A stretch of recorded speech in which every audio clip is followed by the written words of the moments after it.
While much of Mary Magdalene's story is rooted in Europe, her influence, whether literal, symbolic, or through hidden networks, may extend far beyond its borders. Legends, oral traditions, and mysterious artifacts suggest that her legacy traveled across continents, carried by those who sought to protect it and preserve knowledge the mainstream world was not yet ready to recognize. This global footprint transforms her story from a regional or historical curiosity into a narrative of worldwide resonance, suggesting that the Magdalene legacy is not confined to one culture, one continent, or one historical period. Southern France, long associated with Mary Magdalene, is often considered the central hub of her European legacy. But as Templars fled persecution in the 14th century, they did not disappear. They traveled. Some accounts suggest that they carried relics, manuscripts, and teachings to neighboring regions, from Spain and Portugal to Italy and beyond. Each relocation may have left subtle traces of Magdalene's story. Symbols etched into hidden crypts, coded messages in manuscripts, or architectural alignments echoing her sacred narrative. These dispersed remnants ensured that her influence survived the systematic suppression orchestrated by church and crown. Beyond Europe, tantalizing evidence hints at a more expansive reach. In the Mediterranean, islands such as Malta and Cyprus were known to have hosted Templar networks and secretive monastic communities. Some historians theorize that these communities acted as waypoints for the preservation and transmission of knowledge associated with Mary Magdalene. From these islands, whispers of her legacy may have traveled to North Africa, carried by merchants, pilgrims, and secretive orders. Temples, churches, and hidden sanctuaries in these regions contain symbols that echo the European motifs linked to Magdalene, suggesting a deliberate continuity across geography. Even more extraordinary is the possibility that her legacy crossed the Atlantic long before conventional history recognizes widespread European contact with the Americas. Certain esoteric scholars propose that Templars, or their surviving affiliates, may have voyaged to the New World, bringing with them coded texts, sacred relics, and knowledge of the Magdalene tradition. While evidence remains speculative, anomalies in early colonial records, unexplained artifacts, and symbolic motifs in New World architecture hint at connections that challenge orthodox historical timelines. Whether through intentional travel or the diffusion of ideas and symbols, Mary Magdalene's influence may have reached places far removed from the European epicenters traditionally associated with her story. Across continents, oral traditions preserve traces of Magdalene's presence in forms both subtle and profound.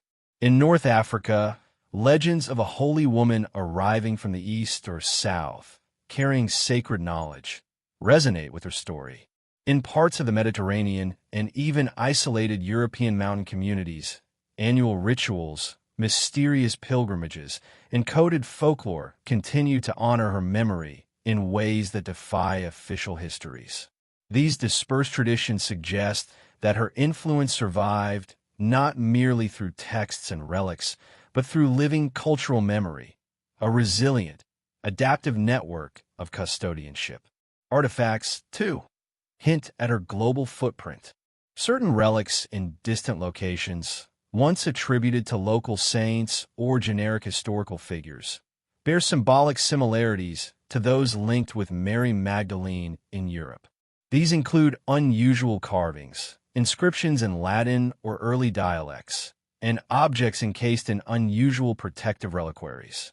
While verification is often challenging, the recurrence of motifs, roses, spirals, and cryptic geometric symbols points to a shared symbolic language that transcends borders and hints at coordinated preservation efforts. Modern scholarship increasingly recognizes the potential breadth of her legacy. Comparative studies of symbols, texts, and rituals reveal patterns that span multiple regions and cultures. For instance, similarities between Templar-inspired architecture in France and certain monastic sites in Spain, Italy, and Malta suggest intentional alignment and transmission. Likewise, manuscripts rediscovered in remote archives across Europe frequently echo themes found in Provence or Rennes-le-Château, reinforcing the notion that her story was safeguarded across a network that operated both openly and in secrecy. This global dimension also raises profound questions about the nature of Mary Magdalene's influence. Was she solely a historical figure whose physical presence inspired preservation, or does her legacy represent a more symbolic, archetypal force carried through human memory, ritual, and esoteric networks? The answer may lie somewhere in between. Her life, teachings, and associated artifacts may have been the initial spark, while her story evolved through centuries of custodianship, interpretation, and adaptation, traveling with the Templars, mystics, and other guardians across vast distances. Furthermore, the global spread of her legacy underscores the universality of her symbolic role. The story of Mary Magdalene begins not as a legend, but as a presence, vivid, complex, and often misunderstood. In the earliest Christian communities, she was far more than a follower. She was a witness, a teacher, a confidant of Jesus himself. Yet over centuries, her role was systematically minimized, rewritten to fit a patriarchal narrative that favored male apostles and hierarchical authority. In the canonical Gospels, she is often reduced to a footnote, a repentant sinner, or a witness to resurrection. But in the fragments of text that survived outside the official canon, Mary Magdalene appears as a central figure, one entrusted with understanding the deeper mysteries of Jesus' message. She was seen walking a path of knowledge and spiritual insight, a path that challenged the emerging structure of the early church. Her prominence in early texts and traditions suggests a power and influence that was ultimately deemed dangerous. As the movement grew, a struggle developed between factions, one seeking institutional authority through Peter and others, and another aligned with Mary Magdalene's intimate understanding of spiritual truths. The tension between these groups would shape the trajectory of Christianity itself, leading to the erasure of alternative voices and the consolidation of power within a male-dominated hierarchy. Even as her story was suppressed, whispers persisted in hidden texts, mystical communities, and oral traditions. These echoes hint at a woman whose teachings and authority were profound, whose wisdom was considered essential by those who recognized its value. They suggest a legacy that was not entirely lost, preserved in shadowed corners, waiting to resurface in a form that could challenge what the Church had carefully concealed. Mary Magdalene's influence, though buried, had not vanished. It had been hidden, protected, and carried forward in ways the world would not fully understand for centuries. In the earliest days of Christianity, before churches rose from stone and doctrine solidified into law, the movement was far more fragile, diverse, and uncertain than many imagine. It was not a unified faith, but a mosaic of competing ideas, regional traditions, and spiritual interpretations. The message of Jesus had spread quickly, but the question of who held authority over his teachings was far from settled. Beneath this surface of familiar biblical history, a quiet struggle unfolded, one that shaped the destiny of a religion and buried certain voices beneath centuries of silence. Among those lost voices, Mary Magdalene stands out most vividly.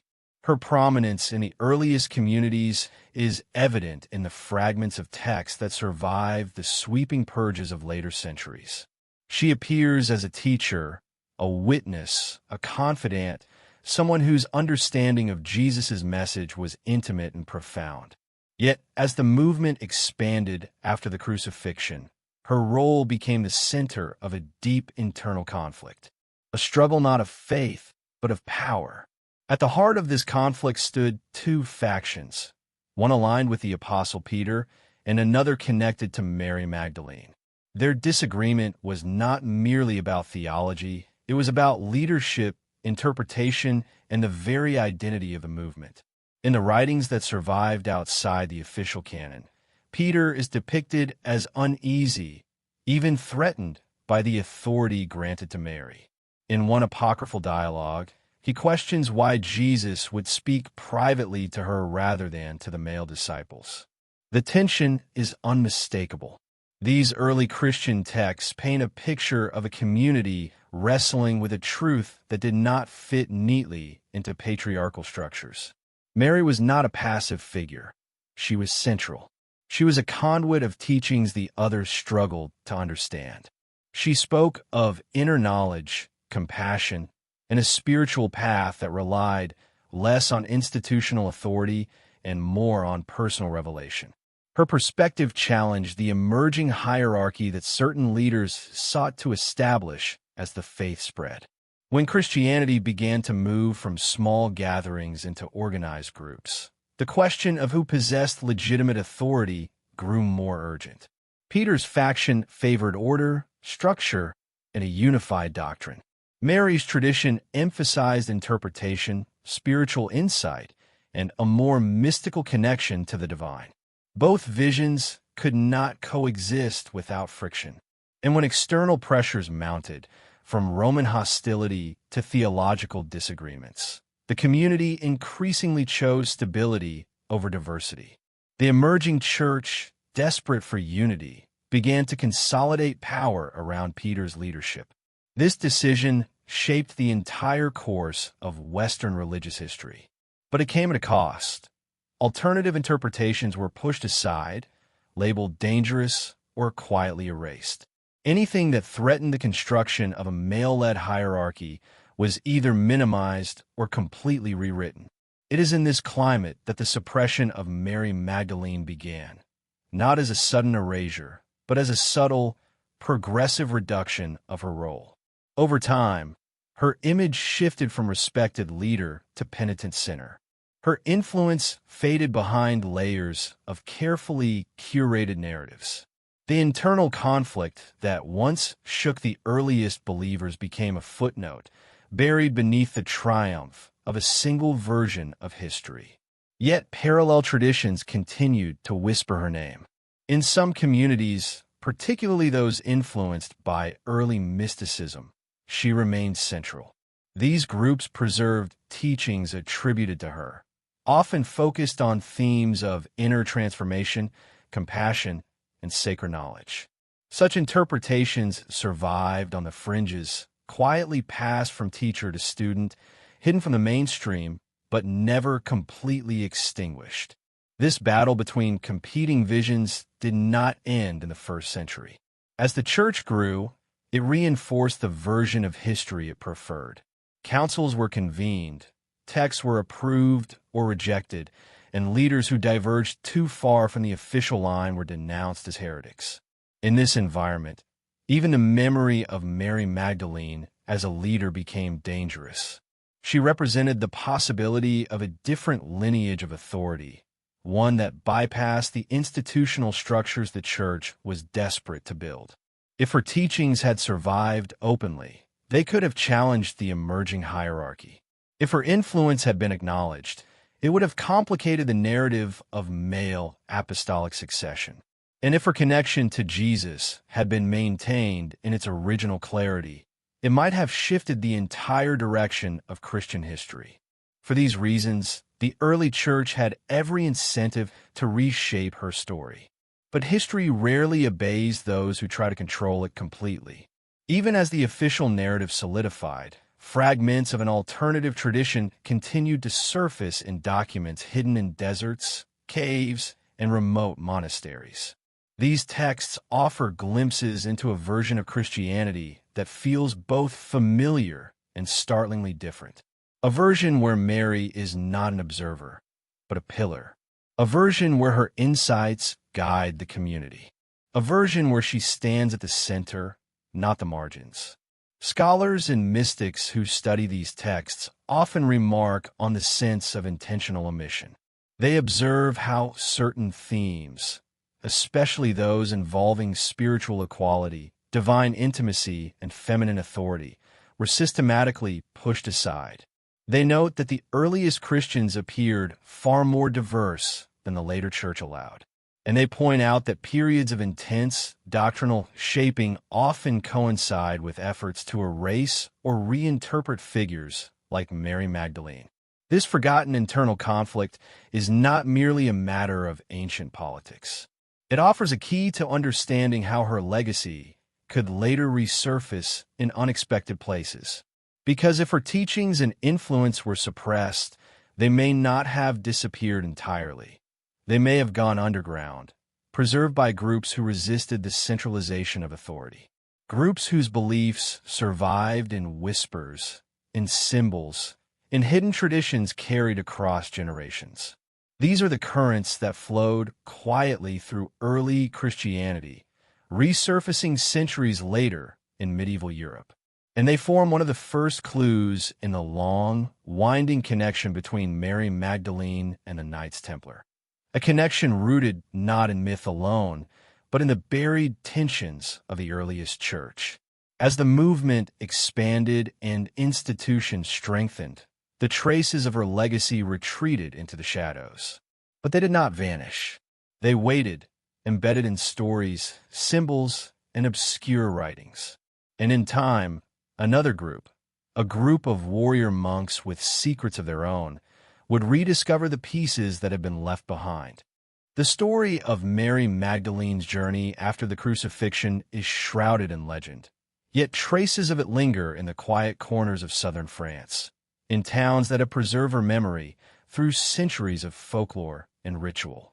According to tradition, she did not remain in the Holy Land, for the rising tension and persecution made it unsafe for anyone closely associated with Jesus. Instead, she is said to have fled, guided by a mixture of faith, intuition, and perhaps an inner calling that would lead her far beyond the familiar hills of Judea. The journey itself must have been perilous. The seas of the Mediterranean were unpredictable, patrolled by Roman vessels, and marked by treacherous currents and hidden reefs. Yet legend holds that she, accompanied by a small group of faithful followers, set sail across the waters in a simple vessel, leaving behind the familiar landscapes of her past for an uncertain future. The voyage carries the symbolic weight of exile, of transition from one world into another, and it is said that she arrived upon the shores of what is now known as Provence, in the region called Sainte-Marie-de-la-Mer. There, in the flat, windswept plains and marshy coastline, the first signs of her presence took root. Local tradition tells of her humble life as a seeker of solitude, retreating into caves and small settlements, dedicating herself to prayer, contemplation, and the dissemination of her teachings. Unlike the grand narratives of apostles spreading their message to kings and rulers, her influence is said to have grown quietly, organically, in small communities who recognize the depth of her spiritual insight. Even centuries later, the stones of the villages, the alignment of churches, and the oral traditions of local families seem to carry the memory of her passage. The symbolism of her arrival in Provence is profound. This was a land of mystery and confluence, where Celtic, Roman, and early Christian influences intermingled. The natural landscape, with its hidden valleys and isolated groves, became a sanctuary where teachings considered dangerous elsewhere could flourish. According to some accounts, Mary Magdalene established a small community, a haven for those who wished to follow a path of inner devotion rather than rigid orthodoxy. Here, she could transmit her knowledge safely, away from the scrutiny of authorities, preserving the essence of her message for generations to come. The cultural impact of her presence in southern France is reflected in the symbols and legends that remain to this day. Local folklore attributes miraculous acts to her, healing the sick, converting communities with wisdom and compassion, and leaving traces in the form of sacred sites and hidden artifacts. Even the architecture of certain ancient chapels, aligned with geomantic patterns or etched with unusual carvings, is thought by some scholars to bear her mark. These signs, subtle and often overlooked, suggest that her influence was not merely spiritual but also tangible, embedded in the very geography of the region. Yet the story of her flight is not only one of survival, it is also one of secrecy. In a time when female spiritual authority was largely suppressed, Mary Magdalene's journey required discretion. She moved in ways that allowed her teachings to endure without attracting the attention of authorities who might seek to extinguish them. Her ability to navigate this balance between visibility and concealment hints at a strategic intelligence that is often overshadowed by later portrayals of her as a mere disciple or penitent. Here, she is a figure of quiet power, shaping her environment, guiding followers, and preserving knowledge that would echo across centuries. As her story spread among the isolated settlements of Provence, it became interwoven with local legend. Tales of her presence, her teachings, and her miraculous deeds began to crystallize into a tapestry of oral history. Over time, these stories became codified in subtle ways, through ritual, song, and the symbolic language of local art. The lines between historical fact and myth blur, yet this very blending ensures the survival of her influence in a form that resists complete erasure. In this sense, Mary Magdalene's flight was not a retreat, but a strategic repositioning, a method of safeguarding her legacy in a world unprepared to accept it openly. Her arrival in France also set the stage for a lineage of hidden knowledge that would later intersect with the Knights Templar. Southern France became a crossroads of esoteric traditions, secret societies, and mystical thought, making it fertile ground for the preservation of teachings that mainstream institutions had rejected. Her presence here, however legendary, left an indelible imprint, a spiritual resonance that would echo through the centuries in both subtle symbols and enduring narratives. The story of Mary Magdalene in Provence is as much about geography as it is about movement in time. The winding rivers, the secluded caves, the low-lying plains, and the ancient forests became more than just physical spaces. They became repositories for memory and hidden truth. Every path she walked, every settlement she touched, and every disciple she guided contributed to a network of subtle influence, creating threads that, while invisible to most, would one day connect to an order of warrior monks whose missions were shrouded in secrecy. Even today, pilgrims and seekers who walk the trails of Provence feel the weight of these centuries. They follow paths that may have once carried her footsteps, visiting chapels and caves where whispered traditions persist. The sense of presence, the quiet insistence of a story that refuses to vanish, gives credence to the idea that her flight from the Holy Land was not merely an escape. It was the beginning of a hidden chapter in European history, a chapter that would eventually intersect with some of the most enigmatic institutions of the medieval world.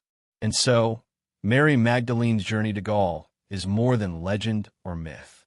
It is a story of survival, strategy, and subtle influence. It is the prelude to a network of knowledge, devotion, and secrecy that stretches from the shores of southern France to the hidden chambers of orders sworn to protect what the world was not ready to know. It is the journey of a woman whose footsteps, though long buried, still pulse with the echoes of a legacy that refuses to die. By the time the medieval chroniclers began recording events in Europe, the figure of Mary Magdalene had already been transformed by centuries of selective memory and deliberate omission. Yet even within these fragmented records, hints of her significance persist, tucked between lines, whispered in footnotes, and veiled in allegory. It is here, in the margins of history, that the question emerges: could she have been more than a disciple, more than a witness, more than the repentant woman portrayed in the popular imagination? Could she have been a bearer of something profoundly influential, a secret thread woven into the very fabric of noble and religious families? Some of the earliest references to her in the Occitan region a land later tied to the Cathars and the Troubadours, suggests that her story had not only survived, but had taken on a distinctly local character. Manuscripts, now rare and often hidden in private collections or monastic libraries, reference a woman of wisdom whose teachings echoed those attributed to Jesus himself. While the exact language of these texts has been lost or altered, the repeated emphasis on her authority, her insight, and her spiritual lineage suggests that Mary Magdalene's presence in Southern Europe was remembered with reverence and intentionality. The idea of sacred bloodline begins to emerge in these medieval interpretations. Chroniclers, poets, and esoteric thinkers hint at a lineage that traces back to the woman who stood beside Jesus at the crucifixion and bore witness to the resurrection. While mainstream historians often dismiss these references as symbolic or metaphorical, the patterns are difficult to ignore. Certain noble families of Occitania and Provence, as well as select ecclesiastical authorities, appear repeatedly in texts that associate them with a hidden inheritance, wisdom, knowledge, and possibly even a genealogical connection that linked back to Magdalene herself. It is within this context that the Knights Templar enter the story. Founded in the early 12th century, the Templars were ostensibly warriors dedicated to protecting pilgrims in the Holy Land, but their interests extended far beyond the battlefield. Some historians and modern theorists argue that the Templars were drawn to the south of France not merely for territorial control or economic gain, but because this region harbored secrets older than the order itself. Hidden in caves, manuscripts, and oral traditions, these secrets were said to involve the preservation of knowledge considered dangerous by mainstream authorities, knowledge closely associated with Mary Magdalene. The intertwining of sacred bloodlines and the Templar mission is supported by the remarkable precision with which the order established its European network. The placement of commanderies, the design of chapels, and the custody of certain relics all point toward a deliberate alignment with older, pre-existing traditions. Some scholars argue that the Templars were essentially custodians, protecting a hidden lineage and the teachings it represented. The idea is provocative, that they may have recognized Mary Magdalene's importance not only spiritually, but politically, preserving evidence of her influence that could have shifted the balance of power if revealed too widely. This theory gains further weight when we consider the surge of Grail lore in the 12th and 13th centuries. While often romanticized in Arthurian legends and chivalric tales, these stories frequently reference a sacred feminine figure, sometimes obscured as a queen or lady of the blood. The parallels between these narratives and the Magdalene tradition are striking. If the Grail represents more than a physical cup, if it is, as some theorists propose, a symbol of lineage, secret knowledge, or spiritual inheritance, then the Templars' connection to Magdalene becomes less fantastical and more plausible. They may have been safeguarding not only holy relics, but also the memory and legacy of a woman whose influence the Church sought to erase. Artifacts and symbols scattered across Occitania further reinforce this possibility. Frescoes in small chapels, stone carvings in remote villages, and cryptic inscriptions in monastic libraries suggest a coded language of reverence. The repeated presence of female figures, mysterious scrolls, and stylized roses, all motifs associated with Mary Magdalene, hints at a conscious effort to preserve her memory in a form intelligible only to those initiated into the tradition. These traces, subtle yet persistent, imply a level of organization and foresight that aligns with the Templar ethos of secrecy and protection.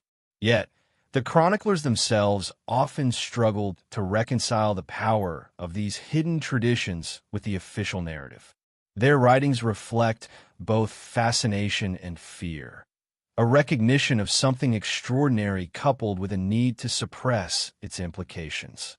Some documents were deliberately obscured, others destroyed, and many more were edited to align with Orthodox theology.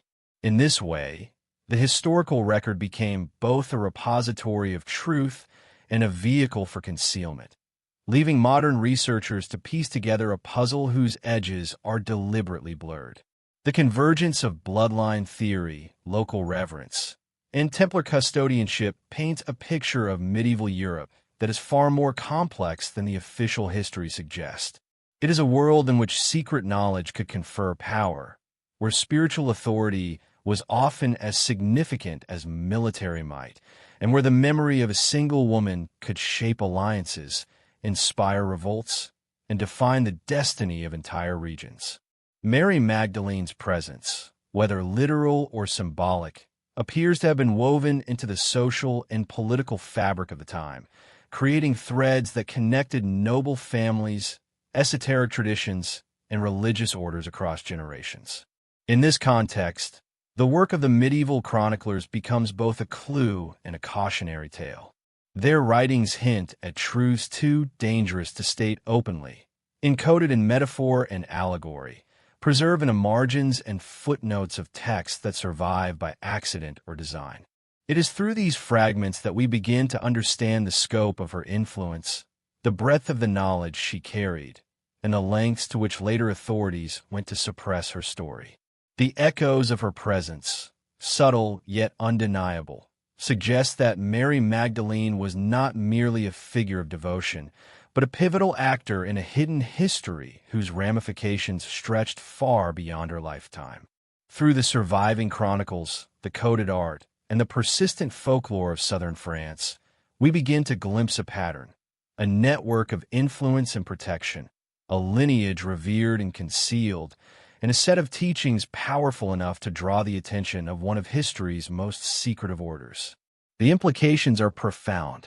If these clues are accurate, they suggest that Mary Magdalene's legacy survived in ways deliberately hidden from the world, preserved by those who understood its significance and willing to guard it against forces that might seek to erase it entirely. This understanding transforms how we view her place in history, not as a footnote or a symbolic figure, but as a central force whose teachings, lineage, and memory shaped the medieval landscape in ways we are only beginning to comprehend. The stage is set, and the trail of discovery leads inevitably to the Templars, whose story, in turn, will reveal how far-reaching her influence truly may have been. The Knights Templar emerged in the early 12th century, at a moment when the Christian world was gripped by both fervent devotion and violent conflict. Their origin is often recounted simply: a small group of knights dedicated to protecting pilgrims traveling to Jerusalem after the First Crusade. Yet beneath this seemingly straightforward mission lies a story of ambition, intelligence, and purpose far greater than a mere military order. From their earliest days, the Templars moved between worlds, spiritual and temporal, sacred and secular, with a precision and secrecy that would define them for centuries. From the outset, the Templars were remarkable for their discipline and organization. They combined the austerity of monastic life with the skills of seasoned warriors. Members took vows of poverty, chastity, and obedience, yet the order quickly amassed wealth and influence beyond imagination. Their fortresses, strategically placed along pilgrimage routes, served not only as defensive strongholds, but also as centers of administration, banking, and intelligence. Pilgrims entrusted them with valuables. Rulers entrusted them with loans. And through all of it, the Templars cultivated an aura of mystery that allowed them to operate in shadows, even while holding immense power in plain sight. This duality of open service and hidden purpose hinted at something deeper. Some scholars and modern theorists argue that the Templars' interest in the Holy Land extended far beyond protecting pilgrims or defending Christian territories. Jerusalem, and particularly the Temple Mount, had long been a place of profound spiritual and historical significance. The Templars were drawn to it not only as a battlefield, but as a vault of ancient knowledge. Beneath its stones and in its archives, they may have suspected lay secrets that predated the rise of Islam and Christianity alike, relics of forgotten wisdom, and possibly documents that connected directly to figures like Mary Magdalene. Their rapid rise across Europe was astonishing. Within decades, the Templars established commanderies from the British Isles to the Iberian Peninsula, from the banks of the Rhine to the rolling hills of Provence. Each location served a dual purpose: a defensive bastion in times of war and a repository for treasure and knowledge in times of peace. Their architecture was deliberate and symbolic. Churches were aligned according to celestial patterns. Fortresses incorporated hidden chambers, and cryptic symbols were etched into stone, signs that communicated ideas only fully understood by initiates. Every fortress, every chapel, every document hinted at a purpose greater than military conquest or financial gain. It was a network built with precision, patience, and foresight. The Templars' reputation for secrecy fueled both fascination and fear. Rumors abounded of rituals conducted in shadowed chambers, of worship of strange figures, and of knowledge so forbidden that it could undermine kings and popes alike. While much of this may have been exaggerated by contemporaries or enemies, it underscores a critical truth. The order was a guardian of hidden truths, a keeper of knowledge whose value extended far beyond earthly wealth. Some historians suggest that among these hidden truths were connections to early Christian traditions, perhaps even to the Magdalene lineage, preserved in ways the Church could not allow to surface openly. Economic prowess gave the Templars leverage few could rival. They developed one of the first sophisticated banking systems in Europe, allowing pilgrims, nobles, and monarchs to deposit funds and receive letters of credit for travel. Their vaults and treasuries were the envy of kings, yet the Templars remained above politics, or so it seemed. In truth, their financial networks provided them with unprecedented access to information and influence. They knew the movements of armies, the flow of wealth, and the secrets of powerful families. With each commandery, each fortified hall, they solidified a presence that was both visible and invisible, practical and symbolic, worldly and sacred. The order's discipline was legendary. Templars were trained to think strategically, not only on the battlefield, but in matters of logistics, diplomacy, and administration. Their structure allowed them to mobilize rapidly, respond to crises with intelligence and efficiency, and maintain cohesion even in distant lands. Yet beneath the layers of military organization lay something more esoteric. The Templars were custodians of knowledge, and their ability to preserve, protect, and interpret it was unmatched in their era. Their meticulous record-keeping, their architectural symbolism, and their secretive hierarchy suggest an awareness of forces beyond mere politics and warfare, a recognition that some truths must be guarded at all costs. Even as they grew in power, the Templars maintained a sense of sacred purpose. Their daily routines combined prayer and contemplation with training and strategic planning. They were warriors in devotion and action, navigating a world in which spiritual authority and temporal power were inextricably linked. It is perhaps here in the tension between visible service and hidden mission that the possibility emerges. The Templars were not only protecting pilgrims and territories, but also something far older, something connected to the very origins of Christianity. A hidden wisdom, perhaps linked to Mary Magdalene, that, if revealed, could reshape the understanding of faith, lineage, and power. This synthesis of military might, spiritual devotion, and secret knowledge positioned the Templars uniquely in the medieval world. They were feared by some, admired by others, and envied by all. Their influence extended beyond the battlefield into the corridors of power, into sacred spaces, and into the very memory of a continent.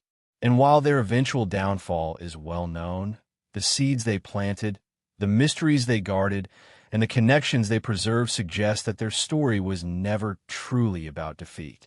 It was about protection, of relics, of knowledge, and of legacies too powerful to risk being lost to history. Understanding the rise of the Knights Templar is therefore not merely a matter of chronicling battles and charters. It is about seeing the contours of a hidden mission, a purpose that blends devotion, strategy, and secrecy in a way that few orders could achieve.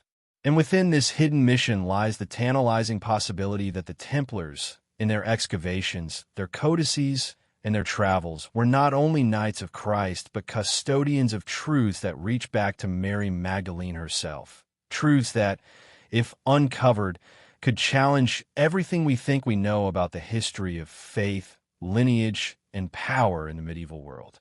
The Templars' story is one of paradox. They were at once pious monks and formidable warriors, visible in their strength, yet invisible in their secrets. They were the very embodiment of a dual purpose, to protect what was sacred, both in body and in memory. And it is this dual purpose, unfolding across centuries, that sets the stage for one of history's most enduring mysteries. A mystery in which the legacy of Mary Magdalene, carefully preserved, may have played a role far more significant than we have ever been told. Among the most enigmatic chapters in the history of the Knights Templar is their excavation beneath the Temple Mount, a story that has inspired speculation, intrigue, and countless theories over the centuries. For nearly a decade, beginning in the early 12th century, the Templars conducted secret operations beneath the foundations of the Al-Aqsa Mosque, the very stones of which had been laid over the remnants of the ancient Jewish temple. This endeavor, shrouded in silence, was unprecedented in ambition and secrecy. They were not merely digging for treasure or constructing fortifications. Their work suggested a search for knowledge, for relics, and for truths that had been hidden for centuries, perhaps millennia. The Temple Mount itself had always held a magnetic allure. To the Templars, it was more than a strategic location. It was a spiritual epicenter. Beneath its surface lay the echoes of countless generations, sacred spaces that had witnessed rituals, sacrifices, and revelations long forgotten by the world above. The Templars approached these tunnels and chambers with reverence, precision, and an unspoken understanding that what they sought could alter their perception of faith, power, and history itself. They worked in secrecy, guarded not only by the walls of the city, but by layers of ritual and discipline designed to protect both the men and the knowledge they pursued. Accounts suggest that the Templars uncovered hidden chambers, some carved directly into bedrock, others constructed centuries earlier and concealed by layers of masonry. These spaces may have contained ancient scrolls, ritual objects, and artifacts linked to the earliest Christian movements, texts and relics that the Church itself had sought to suppress. Among the most tantalizing possibilities is that the Templars came across documents or objects associated with Mary Magdalene, perhaps records of her teachings or traces of a lineage the early Church tried to erase. Though no conclusive evidence has surfaced, the patterns of later Templar activity in Europe hint that something extraordinary was indeed discovered. The excavation, as meticulous as it was secretive, demanded extraordinary organization. The Templars were not mere laborers. They were a disciplined order of monks trained in both warfare and administration. Every dig, every shaft, every carefully mapped passageway reflected a dual purpose: the search for material wealth and the retrieval of knowledge too dangerous or sacred to be left unguarded. Their methods were precise, their work systematic, and their understanding of the significance of what they might find was unparalleled. This was not treasure hunting. This was an intellectual and spiritual excavation, a pursuit that straddled the line between devotion and obsession. What they may have found remains one of history's greatest enigmas. Some theorists suggest that beneath the Temple Mount were archives of ancient writings, perhaps even scrolls documenting the early Christian communities in Jerusalem, including those influenced by Mary Magdalene. Others posit the discovery of artifacts with symbolic or mystical significance, objects that encoded knowledge in forms accessible only to initiates, or relics that affirmed a sacred bloodline. These possibilities elevate the Templars' excavation from a historical curiosity to a narrative with implications that stretch across centuries and continents. The secrecy surrounding this dig cannot be overstated. The Templars operated under the strictest oaths, and their discoveries were guarded as fiercely as any treasure in their vaults. It is said that knowledge of the excavation was limited to the highest-ranking members, and even among them, details were fragmented and encrypted in symbolic forms. Rumors of these discoveries circulated in whispers, in coded letters, and in art that appeared centuries later in Europe, suggesting that the Templars carried both physical and intellectual cargo from Jerusalem to the distant reaches of France, Portugal, and Scotland. The motivations for such an undertaking are intertwined with the order's broader purpose. The Templars were acutely aware of the political and religious stakes in the Holy Land. To possess knowledge that could challenge or enhance the understanding of Christian origins was both dangerous and powerful. If relics, manuscripts, or teachings connected to Mary Magdalene were indeed uncovered, their significance would have been immediate. These discoveries would not only validate alternative narratives of early Christianity, but also confer authority upon the custodians of this knowledge, the Templars themselves. This dual role of warrior and guardian placed the order in a position that few other institutions could achieve in the medieval world. It is also likely that the Templars understood the symbolic weight of what they were seeking. Beneath the stones of the Temple Mount lay layers of spiritual history, sacred geometry, encoded messages, and artifacts that carried the memory of generations. The order, with its blend of monastic discipline and martial prowess, was uniquely equipped to navigate this space. They approached the work with a sense of ritual, aware that their actions were as much an act of devotion as of discovery.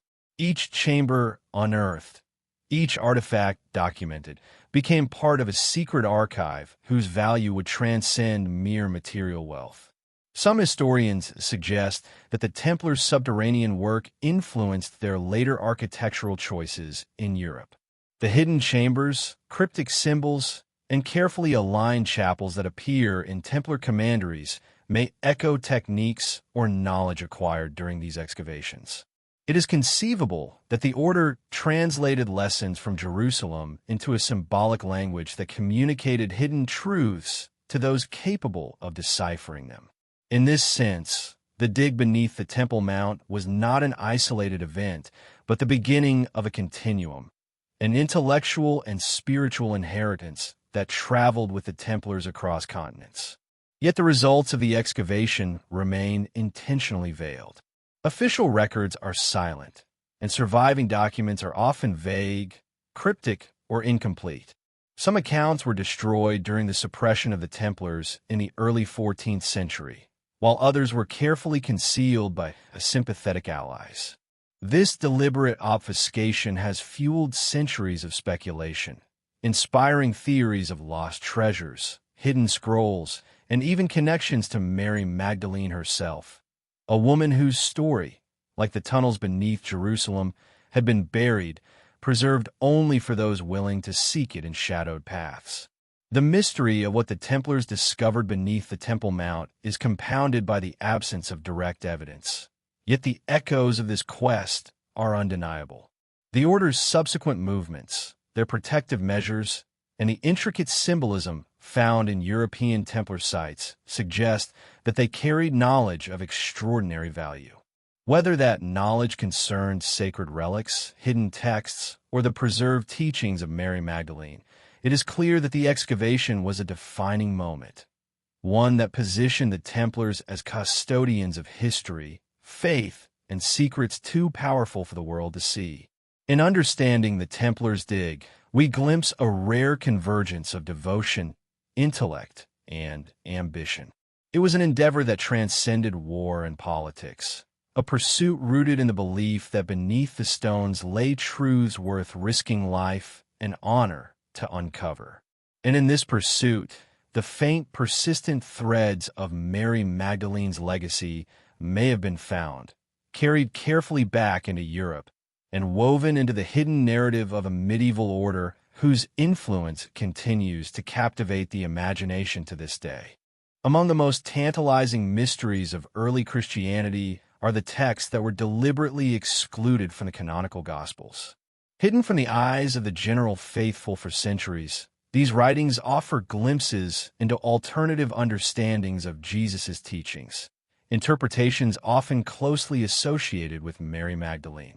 The Gospel of Mary, the Gospel of Philip, and other Gnostic texts portray her not as a secondary figure, but as a central authority, one who possessed profound insight into the nature of the divine and the spiritual path.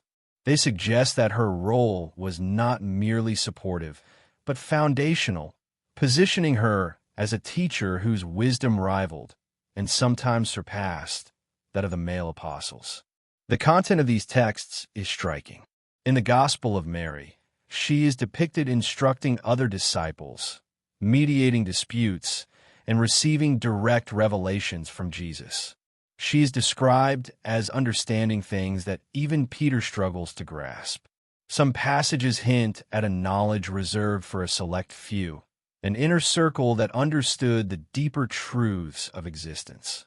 It is this inner circle, scholars suggest, that may have formed the nucleus of a clandestine tradition carried forward long after Mary's death, a tradition that may have eventually intersected with the Knights Templar centuries later. The suppression of these texts by the early church raises questions that are impossible to ignore. Why were they excluded? What made the teachings of Mary Magdalene dangerous enough to warrant deliberate erasure? The answer, many historians propose, lies in the tension between spiritual equality and institutional hierarchy.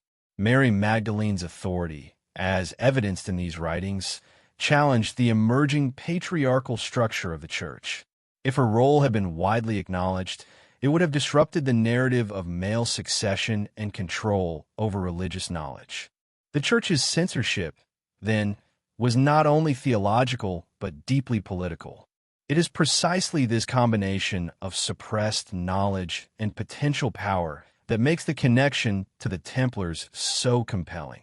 By the 12th century, the Knights Templar were moving across Europe with a mission that went beyond defense of pilgrims. They were seekers of hidden wisdom, excavators of relics, and custodians of secrets.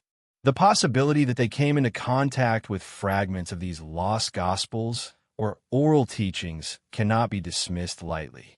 If the Templars had access to even partial knowledge of Mary Magdalene's teachings, it would have elevated their purpose from that of mere protectors to that of guardians of a sacred tradition, one whose survival could reshape the understanding of Christianity itself. The Gnostic texts themselves are curious in the way they encode meaning. Often written in symbolic or metaphorical language, they were difficult to interpret without guidance. Certain phrases, repeated patterns, and allegorical narratives suggest that these works were intended for a select, initiated audience. The Templars, with their rigorous training, disciplined secrecy, and mystical awareness, would have been ideally suited to decipher these codes. It is not far-fetched to imagine that the order treated such knowledge as a treasure far more valuable than gold, preserving it carefully in hidden libraries, crypts, or within the design of their chapels and commanderies. Some scholars even argue that elements of these Gnostic teachings can be traced in the architecture and rituals of Templar sites across Europe. Symbols of the feminine divine, geometric patterns echoing sacred proportions, and inscriptions referencing hidden wisdom all hint at a philosophical and spiritual framework that aligns with the Magdalene tradition. The presence of these markers suggests that the Templars did more than safeguard relics. They safeguarded ideas, encoded teachings that might otherwise have been lost to time. These ideas could have included interpretations of the resurrection, the nature of the soul, and the role of Mary Magdalene as a spiritual authority, all knowledge considered dangerous or heretical by mainstream authorities. The survival of this knowledge was not straightforward. Throughout the centuries, the Templars faced relentless scrutiny, culminating in their dramatic suppression in the early 14th century. The trials and accusations leveled against them were multifaceted: greed, heresy, and blasphemy. But underlying these charges, some researchers believe, was fear of what the Templars truly knew. The idea that a secret understanding of Christianity, including teachings attributed to Mary Magdalene, could challenge the dominant narrative, made them a threat not only to the Church, but to secular rulers who relied on religious authority to maintain control. Even as the order fell, fragments of this knowledge persisted. Survivors allegedly carried manuscripts, oral teachings, and symbolic codices into hidden corners of Europe. Certain regions of France, particularly the Languedoc, became repositories of this hidden tradition. Families and communities with roots tracing back to early followers of Mary Magdalene may have preserved elements of the teachings, ensuring their transmission across generations. The threads of this legacy are faint, almost imperceptible, yet they weave a network of continuity connecting the earliest Gnostic traditions to the later Templar custodianship. The implications of the lost scrolls extend beyond history into philosophy and spirituality. They suggest a Christianity more inclusive, more mystical, and more attuned to the divine feminine than the institutional church allowed. They point to a world in which Mary Magdalene's insights formed a bridge between human understanding and divine revelation. The Templars, whether consciously or intuitively, may have recognized the profound significance of these teachings and dedicated themselves to their preservation, understanding that knowledge, once lost, could never be reclaimed. By examining the Gospel of Mary and related texts alongside the Templars' mysterious practices, we begin to see the outlines of a hidden network of knowledge, influence, and protection. The Templars were not simply guardians of wealth or military strongholds. They were custodians of a sacred intellectual and spiritual heritage, a heritage in which Mary Magdalene was central.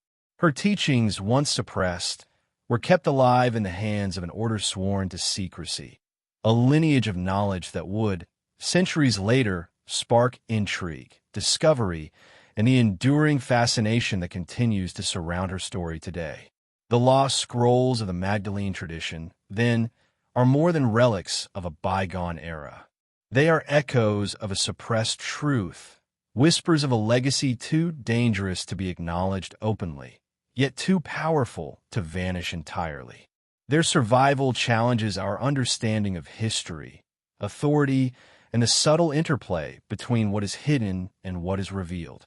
And it is through these remnants that we begin to trace a line, a hidden connection that reaches from the teachings of Mary Magdalene to the knights who would carry her story, encoded and protected, across the medieval world.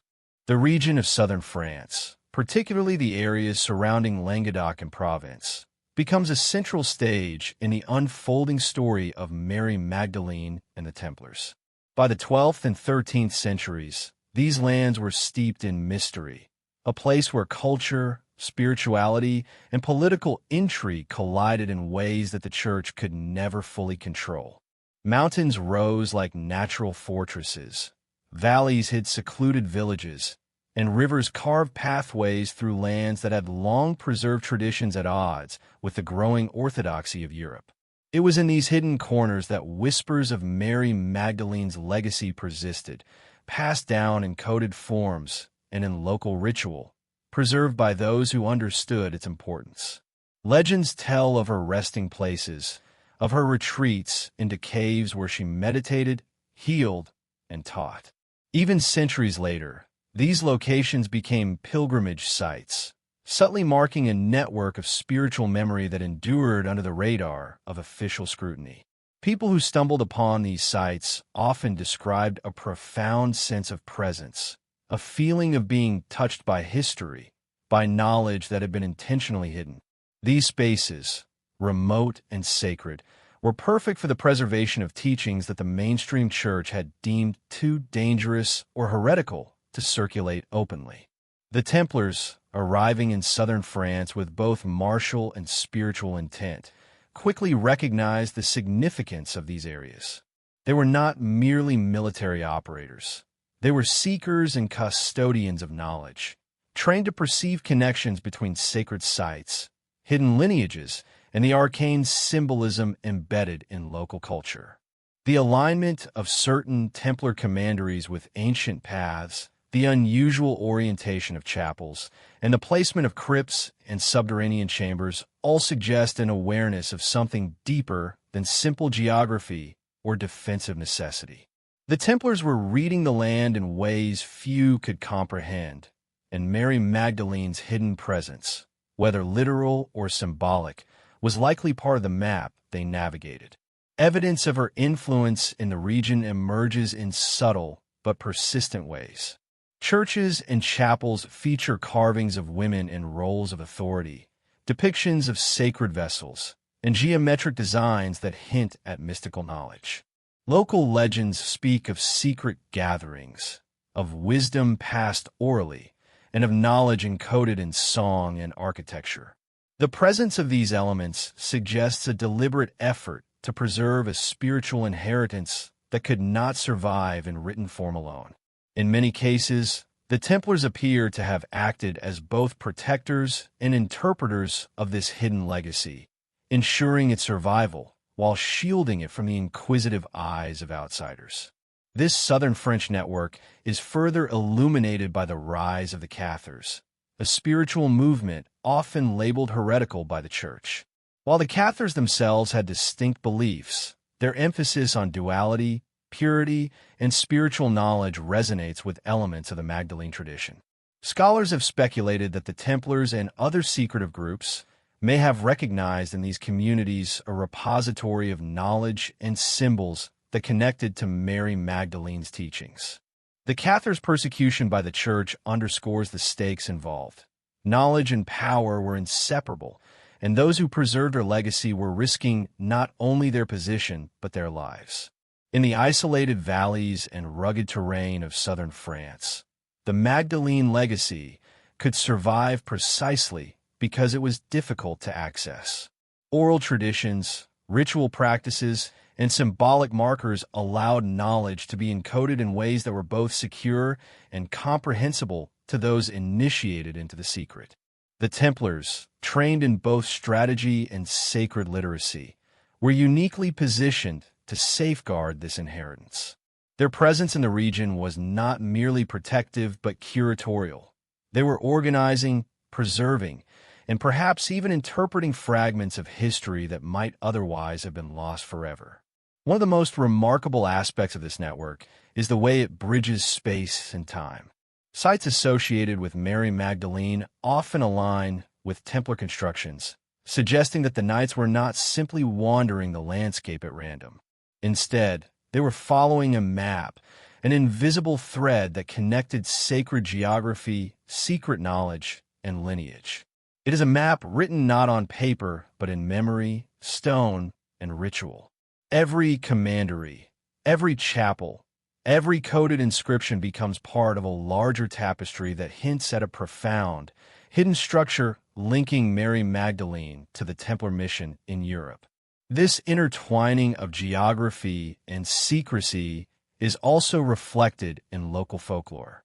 Stories of miraculous acts, hidden treasures, and sacred relics endure in villages long after the Templars disappeared. These narratives, often dismissed as myth, carry kernels of historical truth. They encode knowledge about who Mary Magdalene was, what she taught, and how her influence persisted.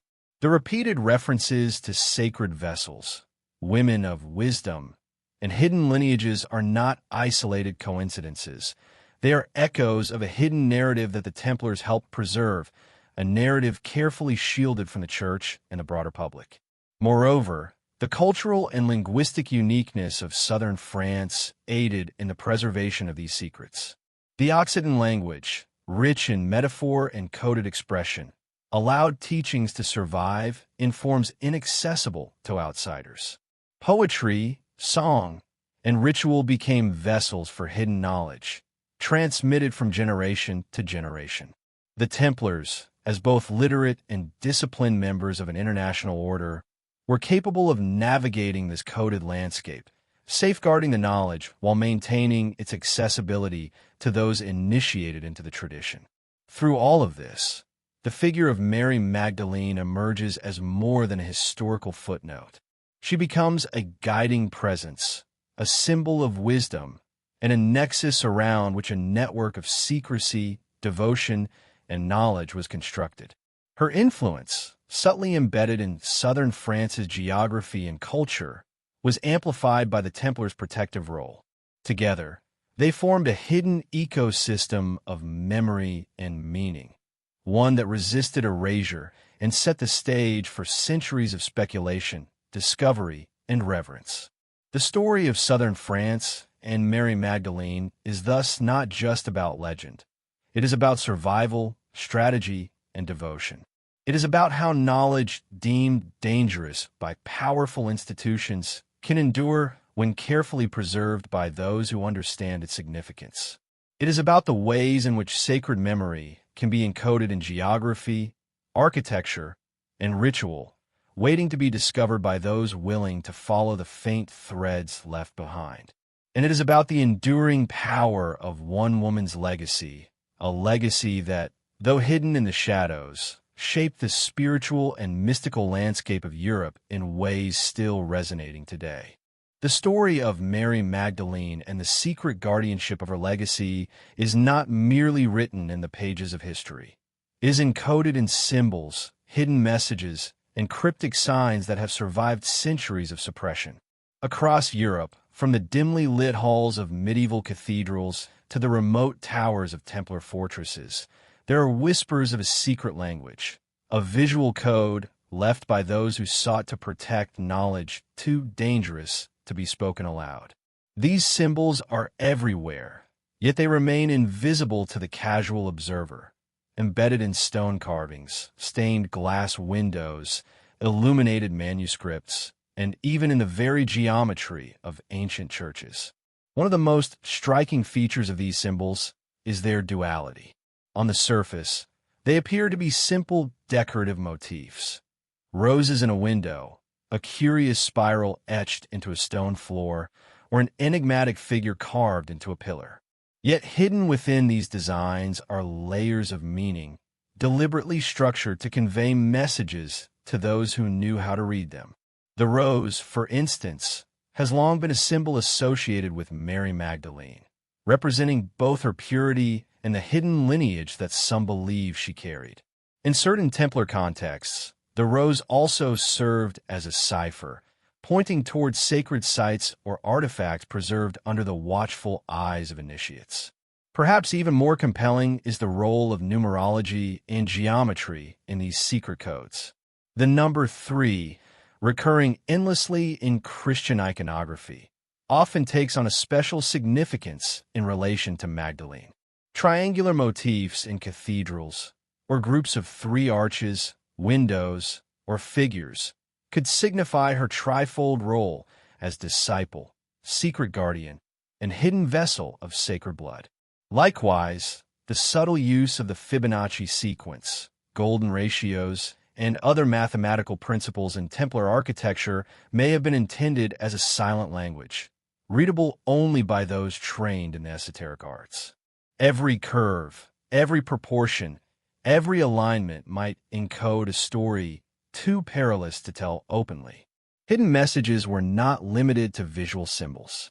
In manuscripts and codices, seemingly ordinary texts often contain deliberate anomalies, letters out of place, verses repeated in peculiar sequences, or cryptic marginalia written in invisible ink. Scholars and treasure hunters alike have reported discovering these anomalies in manuscripts tied to both the Magdalene and the Templar traditions.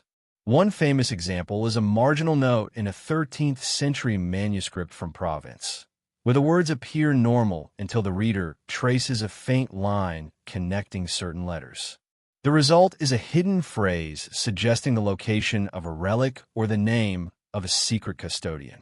These encoded texts were designed to survive generations, hidden in plain sight, yet invisible to those who lack the key to their language.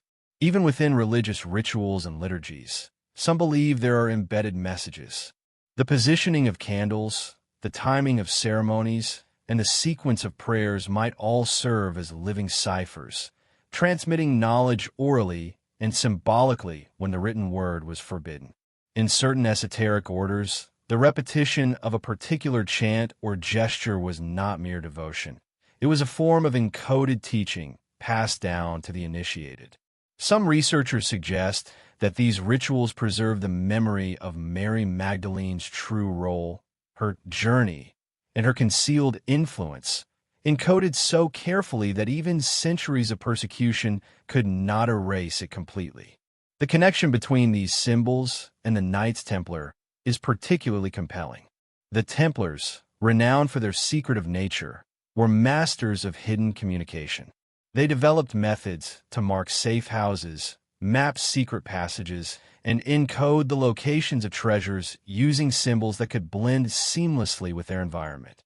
A curious emblem carved into a doorway, a peculiar alignment of battlements, or a stylized cross on a gravestone could all serve as part of an elaborate system of signaling. For centuries, these codes may have pointed to sites containing Magdalene relics, lost scrolls, or evidence of her sacred lineage. The very architecture of Europe, it seems, was a canvas for these hidden stories. Beyond Europe, some researchers argue that similar symbolic motifs appear in other parts of the world, suggesting that the message of Mary Magdalene's legacy might have been carried far and wide. Spiral motifs, sacred geometries, and cryptic carvings in remote monasteries, ancient ruins, and even the New World hint at an interconnected network of guardians, preserving knowledge in code rather than text. These traces, subtle and scattered, form a kind of breadcrumb trail, awaiting those patient and persistent enough to decode it. Yet the true genius of these codes lies in their ability to confound outsiders while guiding insiders. To the casual observer, the symbols are decorative or meaningless. To the initiated, they are maps, warnings, and testimonies, connecting the Magdalene legacy with the Templars and the hidden histories that powerful institutions sought to erase. The tension between visibility and secrecy, between revelation and suppression, forms the very heart of the mystery. It is this interplay that continues to fascinate historians, esoteric scholars, and seekers alike. Symbols, codes, and hidden messages are more than mere curiosities. They are the lifeblood of a story that the mainstream historical narrative has tried to bury. They are evidence of a centuries-long effort to preserve truth in the face of persecution, to safeguard knowledge that, if revealed too early, could have disrupted the power structures of Europe. Each symbol is a silent witness, each code a secret testimony to Mary Magdalene's enduring influence, her hidden journey, and the network of guardians who have protected her legacy from the forces that sought to erase it. To follow these symbols is to step into a shadow world where every detail matters, where every curve or line might be a key to understanding what was hidden for centuries. It is to participate in a tradition of secrecy, to read history not as it is written for the masses, but as it was meant to be understood by those who dared to look beyond the surface. And as we trace these hidden messages, the story of Mary Magdalene unfolds not only as a tale of faith and devotion, but as a living, coded testament to a legacy that refuses to be forgotten. As we trace the hidden threads of Mary Magdalene's story, one unmistakable pattern emerges: deliberate suppression. For centuries, powerful institutions, the church, crown authorities, and ruling elites, acted not merely as guardians of faith or order, but as gatekeepers of history itself. Anything that threatened their narrative, challenged their authority, or elevated the role of a woman in the sacred hierarchy was often erased, rewritten, or hidden behind layers of obfuscation. Mary Magdalene, with her unique prominence in early Christian texts and alleged bloodline, became one of the most systematically marginalized figures in history. The earliest evidence of this suppression begins almost immediately after the formative years of the Church. The Gospels themselves present Mary Magdalene as a devoted follower of Christ, present at his crucifixion, and among the first witnesses of the resurrection. Yet, despite her central role, she was gradually recast in a more ambiguous, even diminished light. By the 4th century, Church authorities had begun merging her identity with that of a repentant sinner, obscuring her discipleship and spiritual authority. Some scholars argue this was no accident. A woman who might have been recognized as a spiritual leader or even a bearer of sacred knowledge posed a threat to a patriarchal institution keen to consolidate power. Beyond textual revision, suppression took more aggressive forms. As Christianity spread across Europe, there were concerted efforts to control knowledge through censorship and destruction. Texts that referenced Mary Magdalene in unorthodox ways, her closeness to Jesus, her alleged travels to the West, or hints of a sacred bloodline, were systematically removed from libraries, monasteries, and private collections. The Nag Hammadi manuscripts, discovered in Egypt centuries later, reveal just how much material had been hidden or destroyed. Gnostic texts, once considered heretical, preserved a far more elevated view of Mary Magdalene, portraying her as a teacher, spiritual equal to the apostles, and a guardian of secret wisdom. The very existence of these texts suggests that the Church went to extraordinary lengths to erase alternative narratives from the historical record. The suppression was not limited to words alone. It extended to places, artifacts, and people. There are numerous accounts of relics associated with Mary Magdalene being hidden, moved, or deliberately misattributed. Churches and abbeys in Provence, southern France, claim to possess her bones, yet conflicting records and unexplained relocations hint at a purposeful effort to conceal their true provenance. By keeping relics out of reach, Church authorities could control the story they wanted told, ensuring that any tangible evidence of her extraordinary life and possible lineage remained obscured. Rulers, too, had their reasons to participate in this campaign of erasure. In medieval Europe, the balance of power between the Church and monarchy was delicate. Kings and queens relied on the Church for legitimacy, while the Church relied on monarchs to enforce orthodoxy and suppress dissent. A figure like Mary Magdalene, whose story implied hidden authority and possibly even secret inheritance of sacred knowledge, could destabilize the carefully constructed hierarchy.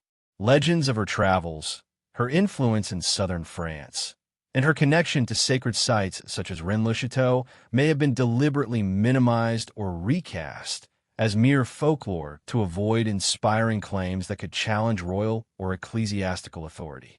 Inquisition and persecution became tools in this campaign.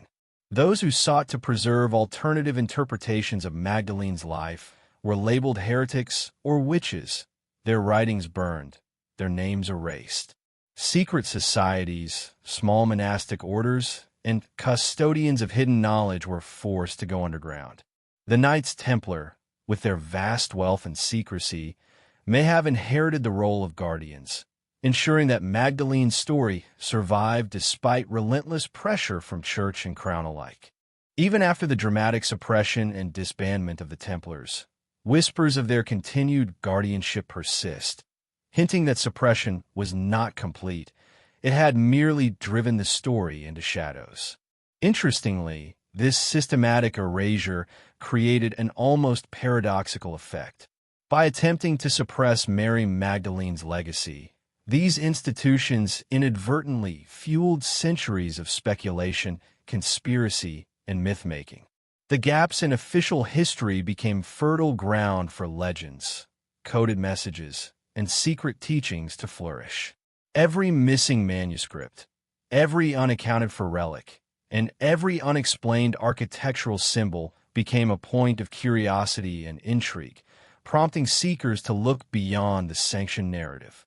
In this way, the act of suppression itself became part of the mystery, a silent acknowledgement that what was being hidden was of immense significance.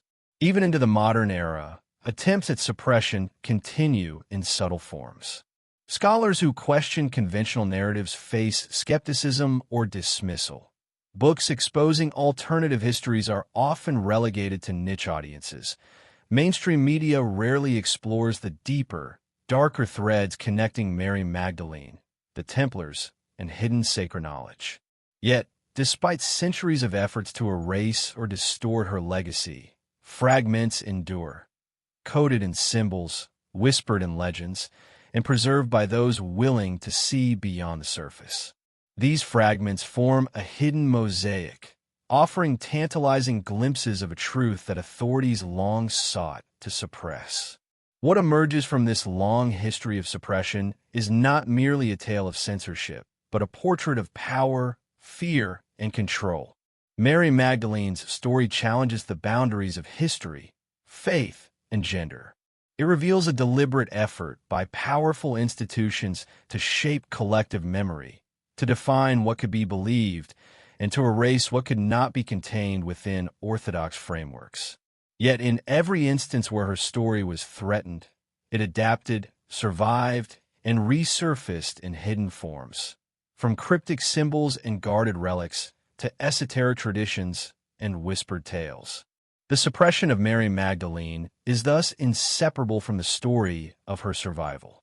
It is a story of resilience in the shadows, of knowledge preserved against overwhelming odds, and of secrets encoded so cleverly that even centuries of persecution could not fully extinguish them.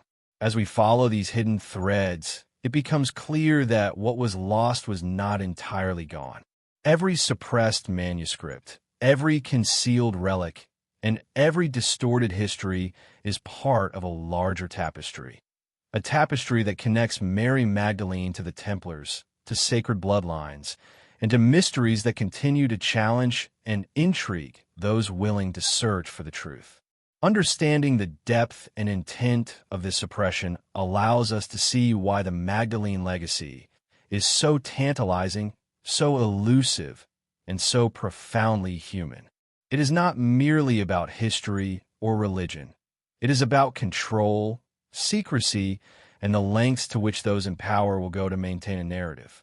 And yet, as every suppressed story inevitably does, it finds a way to endure, whispered in shadows, coded in symbols, and waiting for those who dare to uncover it. While centuries of suppression sought to erase Mary Magdalene from the pages of history, one enigmatic order may have ensured that her story and the secrets it carried endured. The Knights Templar, shrouded in mystery and renowned for their wealth, discipline, and secrecy, have long been associated with hidden knowledge and sacred relics. Their sudden rise in the 12th century, rapid accumulation of influence, and near-miraculous ability to survive political pressures hint at a purpose beyond mere military conquest. Could it be that the Templars, in addition to guarding treasures and conducting banking operations, were the custodians of Mary Magdalene's lost legacy? The evidence, while fragmented, is compelling. Across Europe, the Templars established fortresses and commanderies in strategic locations, often near sites associated with Magdalene's life or legendary travels.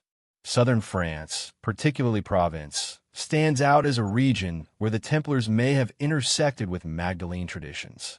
Towns such as Saint-Maximin-la-Saint-Baume, which claims to hold her tomb, were also home to Templar holdings. Scholars suggest that these sites were not chosen randomly.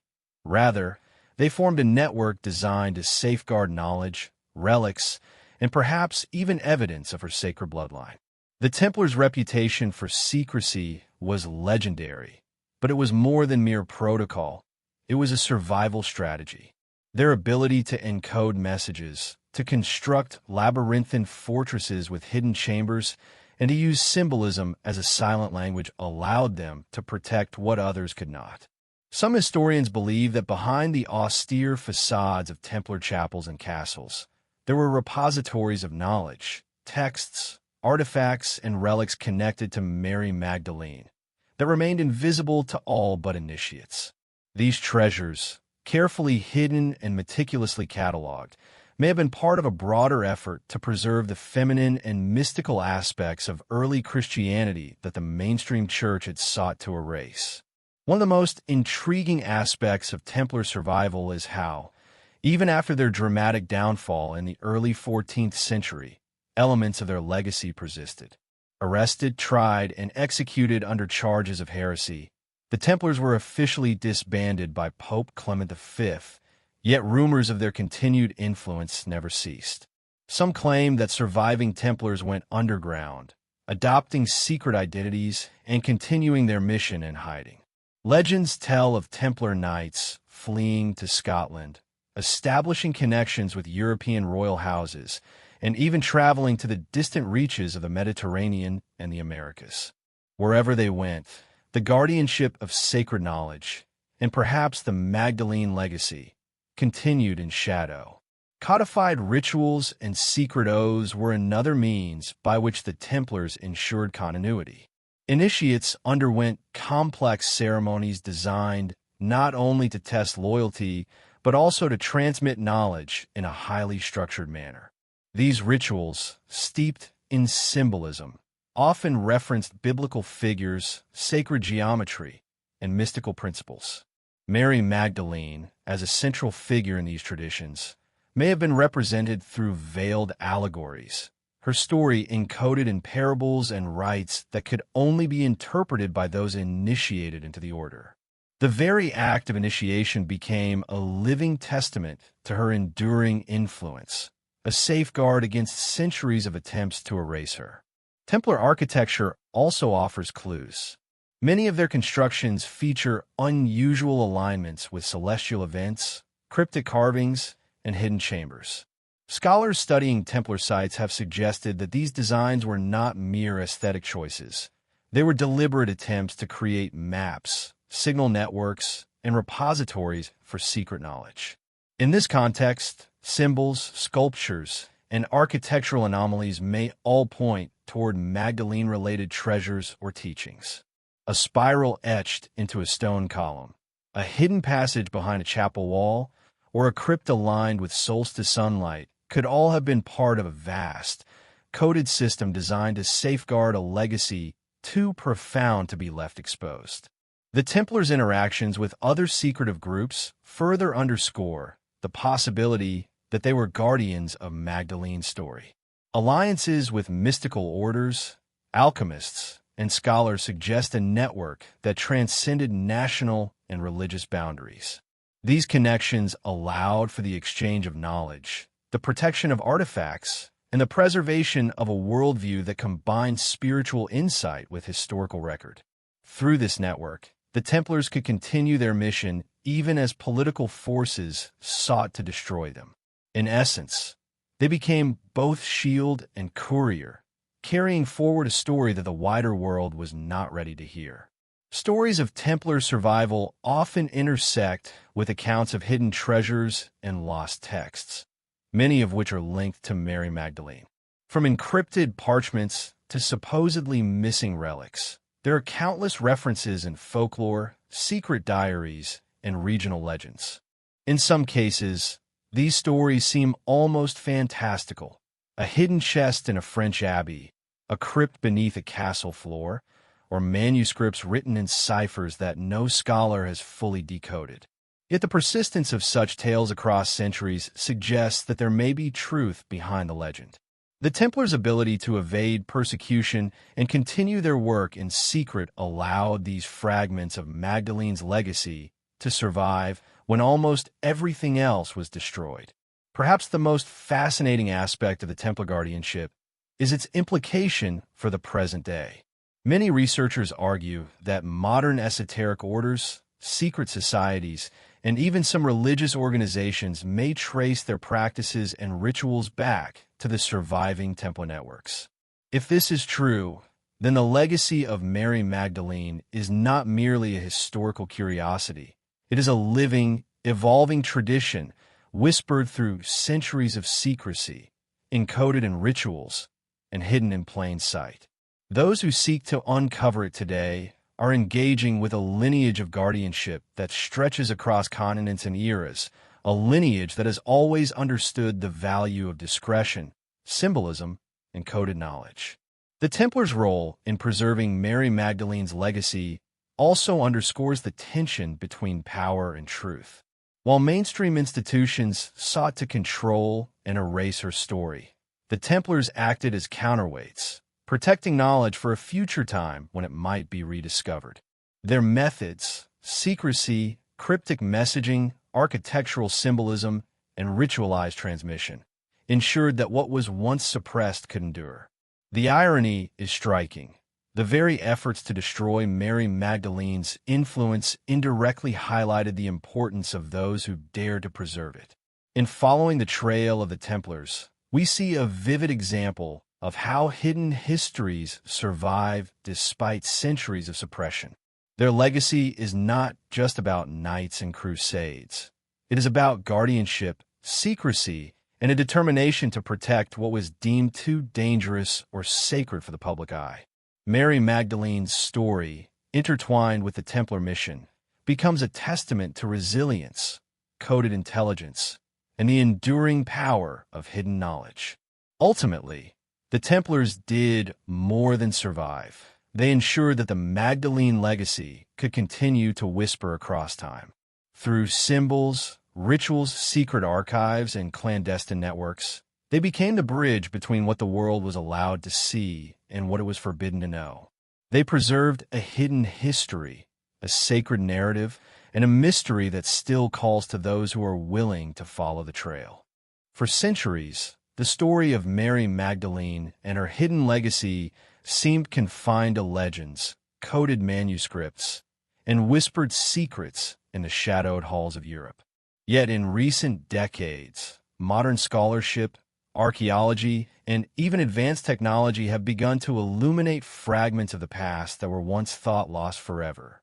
These discoveries, often controversial and hotly debated, suggest that the Magdalene legacy may not be purely myth, but a tangible, traceable reality that survived through secrecy and careful guardianship. One of the most striking areas of modern revelation lies in archaeology. Sites in southern France, particularly Provence, have yielded discoveries that challenge conventional historical narratives. Excavations at Saint-Maximin-la-Saint-Baume, a town long associated with Mary Magdalene's tomb, have revealed crypts, reliquaries, and inscriptions previously unknown to the public.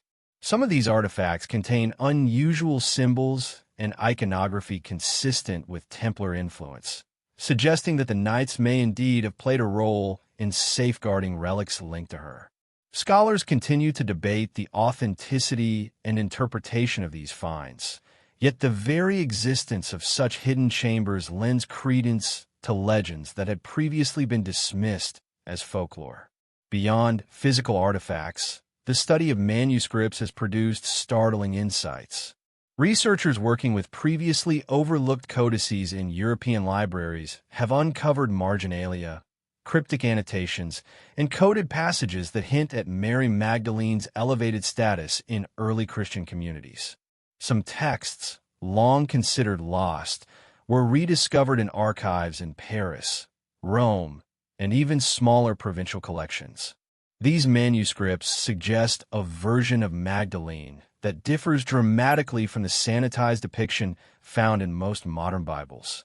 A teacher, a spiritual equal to the apostles, and perhaps the bearer of knowledge powerful enough to threaten established authority.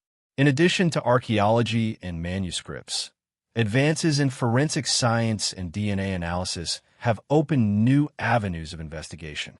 While definitive proof of a Magdalene bloodline remains elusive, genetic studies on relics purported to belong to her or her followers have sparked heated debates among historians, geneticists, and theologians alike. Some results hint at lineages that may have been deliberately concealed, suggesting that certain families or groups carried forward sacred knowledge across generations. Though these findings are often inconclusive and controversial, they have reignited global interest in what was once relegated to speculation and conspiracy. Modern technology has also enabled the reinterpretation of historical architecture. High-resolution scanning, ground-penetrating radar, and 3D modeling have revealed hidden chambers, secret passageways, and symbolic alignments in Templar and medieval sites. In many cases, these features correspond to legends connecting the Templars with Magdalene relics or knowledge. For example, analyses of certain crypts reveal unusual geometrical patterns that align with solar or lunar events, hinting at deliberate design intended to preserve sacred knowledge. These discoveries, once dismissed as coincidental or decorative, are now considered by some experts to be part of a sophisticated system of coded communication. Even outside the realm of formal scholarship, investigative historians, independent researchers, and enthusiasts have uncovered tantalizing evidence that suggests the Magdalene legacy persists in ways both subtle and profound. Oral traditions, local folklore, and family histories have all yielded fragments of information, hinting at secret guardianship, hidden manuscripts, and relics that may still exist today. In towns like Rennes-le-Château, legends of buried parchments, encrypted treasure maps, and coded church decorations continue to draw the attention of seekers who hope to piece together what was once deliberately hidden. Some of the most fascinating revelations emerge from the convergence of multiple disciplines. For instance, when cryptographers analyze encoded manuscripts alongside architectural patterns and local oral histories, recurring motifs appear, patterns that point to a deliberate effort to safeguard Magdalene's story. Likewise, historians combining medieval texts with Templar records have uncovered hints that the order was not simply a military or financial organization, but a sophisticated network devoted to preserving sacred knowledge. The implication is that Mary Magdalene's legacy may have survived because it was intentionally woven into multiple layers of culture, architecture, and ritual, making it nearly impossible to erase completely. The interplay between historical discovery and modern skepticism is equally intriguing. Mainstream scholars often dismiss these connections as speculative or conspiratorial, while alternative historians emphasize patterns that suggest deliberate secrecy. This tension mirrors the centuries-old battle between suppression and preservation. What is clear, however, is that even the most skeptical observers must acknowledge that the sheer persistence of these clues, texts, artifacts, symbols, and architectural enigmas indicates a story far more complex than previously imagined. Some researchers have even explored potential global connections. Theories suggest that relics, texts, or teachings associated with Mary Magdalene may have traveled far beyond Europe, carried by secretive networks of Templars or followers who fled persecution. Traces of Magdalene-inspired symbols, cryptic inscriptions, and unusual iconography have been identified in remote monasteries, Mediterranean islands, and even parts of the New World. While these claims remain speculative, they underscore the possibility that her legacy is not confined to history books or legends, but may be woven into a broader, transcontinental web of secrecy. Perhaps the most compelling aspect of these modern revelations is their narrative power. They transform Mary Magdalene from a shadowy figure relegated to the margins of history into a central protagonist in a story of power, knowledge, and secrecy. Through archaeological digs, manuscript analysis, DNA research, and technological investigation, the hidden threads of her legacy are gradually emerging, revealing a story that is as intricate as it is enigmatic. Each discovery, no matter how small, reinforces the idea that history is not always what it seems, and that the past often holds secrets far beyond the official record. Ultimately, modern discoveries remind us that the story of Mary Magdalene is not static. What was once erased, obscured, or dismissed as legend is slowly being reconstructed through careful research and curiosity. Archaeological finds, manuscript revelations, scientific inquiry, and persistent investigation all converge to suggest that the Magdalene legacy was never entirely lost. It was preserved, hidden in plain sight, and waiting for a time when modern eyes could begin to see the patterns, symbols, and traces of her enduring influence. Through these revelations, the past and present collide, offering tantalizing hints of truths long suppressed. Mary Magdalene's story, once nearly extinguished by centuries of deliberate suppression, now emerges with renewed clarity and intrigue. Modern discoveries do not merely confirm legends. They transform them into a living, unfolding mystery, inviting us to look deeper, question more boldly, and wonder at the resilience of hidden knowledge that has endured across the ages.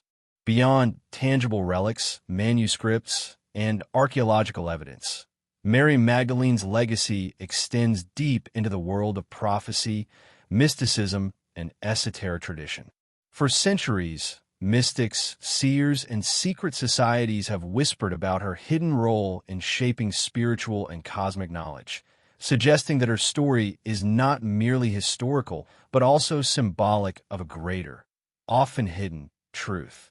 These layers of mysticism add a dimension to her legacy that is intangible yet profoundly compelling.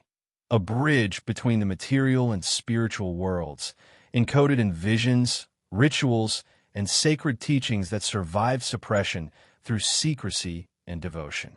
From the earliest centuries of Christianity, Mary Magdalene was revered in certain mystical circles as more than a disciple. She was considered a vessel of divine wisdom, a bearer of knowledge that transcended the traditional teachings of the apostles. Gnostic texts, rediscovered in the 20th century at Nag Hammadi, portray her as a teacher of hidden truths, capable of revealing the mysteries of the soul and the universe. In these writings, she is not merely a witness to the resurrection. She is the one entrusted with the most profound spiritual insights, often guiding followers in ways that challenge patriarchal orthodoxy. Such portrayals suggest that Magdalene's significance extended far beyond conventional history, touching on cosmic principles and esoteric knowledge deliberately hidden from the public. Mystics throughout Europe have long claimed to experience visions of Mary Magdalene or to receive spiritual instruction attributed to her. In the mountains of Provence, seers and hermits spoke of her presence in caves and remote sanctuaries, often in connection with sacred rituals or the alignment of natural energies.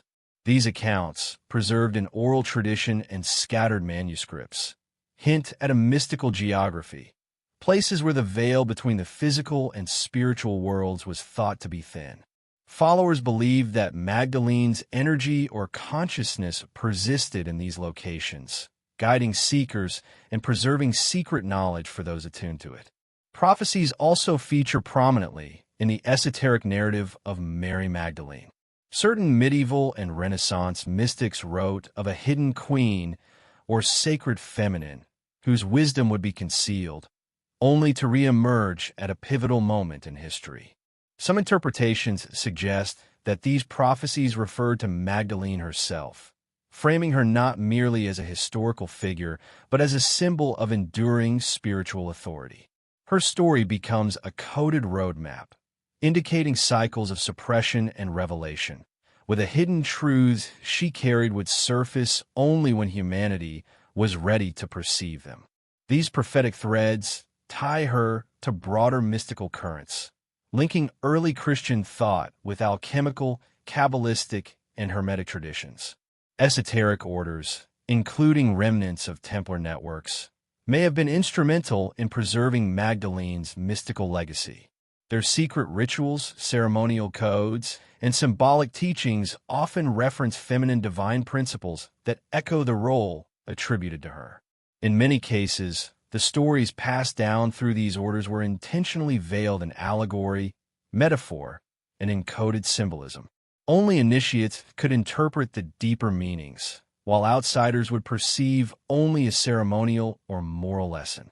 This dual structure ensured both the survival of the knowledge and its protection from those who might exploit or misinterpret it. One of the most intriguing aspects of Magdalene's connection to mysticism lies in the synthesis of prophecy, symbolism, and ritual. Certain sacred sites associated with her, churches, caves, and abbeys, appeared deliberately aligned with celestial events, such as solstices or equinoxes.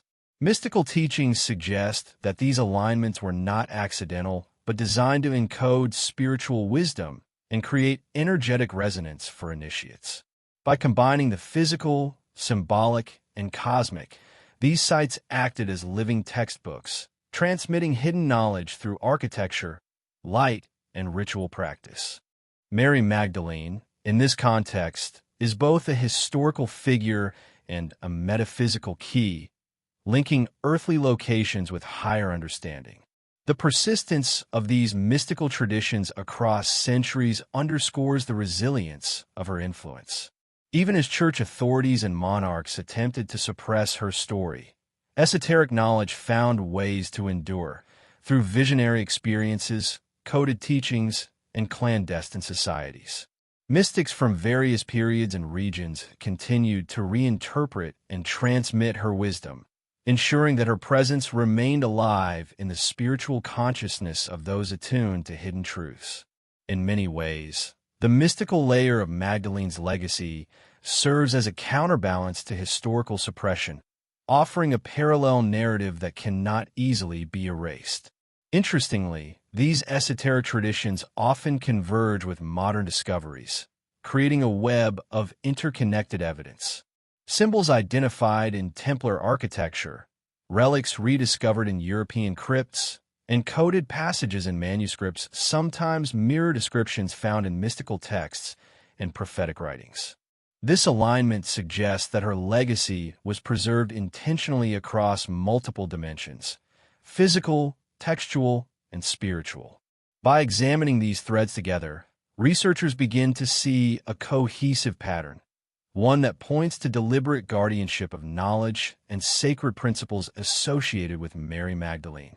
Moreover, mystics have long emphasized the transformative power of her legacy. In esoteric teachings, Mary Magdalene represents not just historical knowledge, but a principle of awakening, the sacred feminine, hidden wisdom, and the ability to perceive truths that are invisible to the uninitiated. Through meditation, ritual, and contemplation, initiates were believed to access insights encoded in her life, teachings, and journey. Her story thus becomes a living guide, bridging the past with personal and collective spiritual growth. In this light, Mary Magdalene is not only a figure to be discovered in history books or archaeological digs, but also a symbol whose wisdom continues to resonate. Prophecies, visions, and mystical practices ensure that her influence remains dynamic, evolving, and accessible to those seeking hidden truths. By tracing the intersections of prophecy, mysticism, and esoteric tradition, we gain a deeper understanding of why her story was suppressed, why it persisted, and why it continues to captivate scholars, seekers, and storytellers alike. Ultimately, the mystical dimension of her legacy reveals a profound truth. The story of Mary Magdalene transcends conventional history. It is a narrative encoded in visions, prophecies, and secret teachings, a story designed to survive suppression, reveal hidden wisdom, and connect those who are ready to perceive it with a lineage of knowledge and insight that has endured across centuries. Through the eyes of mystics, Mary Magdalene is not merely a disciple of Christ. She is a guardian of secrets, a transmitter of hidden truths, and a beacon of a sacred feminine, whose influence continues to ripple through history and consciousness alike. Mary Magdalene represents more than a historical disciple. She embodies principles of resilience, secret knowledge, sacred femininity, and spiritual awakening. Across cultures, where written records were sparse or destroyed, her story endured in allegory, ritual, and symbolic language. In this way, Her legacy becomes a bridge between regions, eras, and traditions, linking disparate communities through shared reverence for the hidden truths she represented. Even in the modern era, her global footprint continues to inspire seekers, historians, and researchers. Pilgrims travel to obscure sites in France, Spain, and Italy. Scholars analyze cryptic texts in archives around the world, and esoteric orders continue to reference her story in rituals and teachings.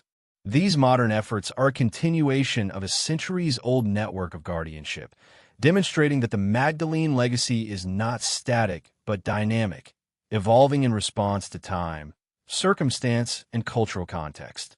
In examining her global footprint, we begin to see Mary Magdalene not as a figure constrained by geography or history, but as a phenomenon whose influence ripples across continents and centuries. From Provence to the Mediterranean, from North Africa to the Americas, the traces of her presence, symbolic, ritualistic, or tangible, form a hidden map of guardianship and preservation. It is a map that invites discovery, challenges conventional history, and compels us to question how much of what we call known history is merely the story someone wanted us to see. Ultimately, the global footprint of Mary Magdalene's lost legacy underscores a fundamental truth. Her story was never fully erased. It adapted, traveled, and persisted, carried by secretive orders, devoted followers, and cultural memory. Wherever whispers of her presence can be found, they speak of a world in which history, spirituality, and mystery intersect, reminding us that the search for her legacy is not merely a European quest, but a global journey into the hidden, the sacred, and the enduring. After centuries of suppression, coded symbols, clandestine rituals, and whispered legends, the story of Mary Magdalene begins to coalesce into something undeniable, a hidden history that has been meticulously preserved yet deliberately obscured. In tracing her journey, influence, and legacy, a complex tapestry emerges, weaving together the threads of early Christian history, mystical traditions, Templar guardianship, prophetic visions, and global reach. The picture that forms challenges conventional narratives and invites a reconsideration of everything we thought we knew about this enigmatic figure. At the heart of this revelation is a simple but radical truth. Mary Magdalene was far more than a peripheral disciple or a misunderstood sinner. From the earliest Gnostic texts to modern archaeological discoveries, she appears as a central figure in the preservation of sacred knowledge, a teacher, and a spiritual equal to Christ. Her life, travels, and actions suggest an extraordinary role, a custodian of hidden wisdom that powerful institutions feared and sought to suppress. She embodies both the sacred feminine and the hidden lineage, a living conduit of teachings and truths deliberately excluded from mainstream history. This hidden history becomes even more astonishing when we examine her connection to the Knights Templar. The order, long shrouded in mystery, was not only a military and financial powerhouse, but also a network of guardians, preserving knowledge too dangerous to be widely known. Templar fortresses, manuscripts, and coded symbols hint at a mission beyond what history books have recorded. The careful safeguarding of Mary Magdalene's legacy, her teachings, and perhaps relics associated with her. The interplay of architecture, symbolism, and ritual indicates a highly sophisticated system of preservation, one designed to endure persecution, disappearances, and centuries of deliberate obfuscation. Modern research amplifies this revelation. Archaeological excavations, rediscovered manuscripts, and even genetic studies suggest that traces of her presence, influence, and possibly her bloodline survive to this day. Cryptic inscriptions, hidden chambers, and architectural anomalies across Europe point to a deliberate encoding of knowledge. Relics, whether preserved in France, scattered across the Mediterranean, or possibly even transported to the New World, hint at a global guardianship network. When viewed together, These disparate fragments form a coherent story, that Mary Magdalene's life and influence were never entirely erased, only hidden in plain sight, awaiting discovery by those willing to follow the trail of secrecy. Prophecies and mystical traditions provide another layer of insight. Visionaries and esoteric scholars have long described a hidden queen or sacred feminine principle that carries wisdom essential for the spiritual evolution of humanity. In these traditions, Mary Magdalene emerges as that figure, not merely historical, but archetypal, representing resilience, hidden knowledge, and the enduring power of the sacred feminine. Her story, preserved in visions, rituals, and coded teachings, transcends time, geography, and culture, suggesting that her influence was intended to persist until the world was ready to perceive it. The global footprint of her legacy adds even greater weight to this revelation.